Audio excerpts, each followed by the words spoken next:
মায়ের বদলে মায় ওই শোকটা তো নিতে হবে। 2 দিন আগেও শেখ হাসিনার মা বাবা দায়িত্ব একের অস্থির কাইটা শেখ হাসিনার আজ খালা নাকি দেশ চলবে না। আজকে কি দেশ চলতেছে না? এখনো তারা আজকে আপোষের কথা বলে, কোন আওয়ামী লীগের জন্য আপোষ নাই, কোন আপোষ নাই।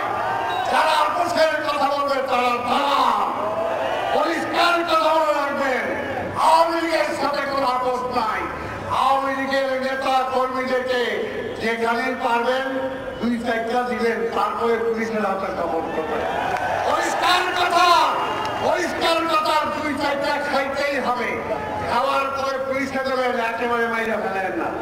আমরা হত্যাকারী হতে চাই না, কিন্তু মায়ের বদলে মায় ওই শোকটা তো নিতে হবে।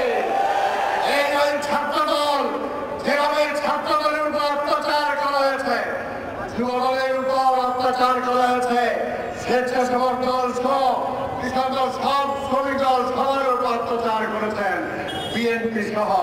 আমরা কি ভুলে গেছি? আমরা ভুলে নাই। কাজেই তাদের পক্ষে যদি কেউ দালালি করে, ওই দালালে আগে ধরবেন। পরিষ্কার কথা, কোনো কিছু নাই। আওয়ামী লীগের বীরতা রূপায় ফেলতে হবে। এই দেশের শত্রু, জনগণের শত্রু তারা। এই দেশের মানুষের তারা কখনো ভালো চায় নাই, এখনো ভালো চায় না।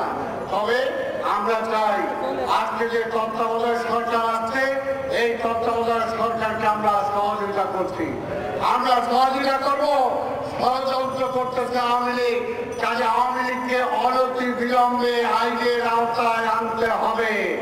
যতগুলো মন্ত্রী ছিল, যতগুলো এমপি ছিল, তাদের বিভিন্ন আমলা বড় বড় জায়গায় ছিল, আর 2-4 জন হাতে গোনা ব্যবসায়ী আসছিল। কি আসছিল কিনা? 2 দিন আগেও শেখ হাসিনার মা বাবা দায়িত্ব একের অস্থির কাইটা শেখ হাসিনার আজ খালা নাকি দেশ চলবে না।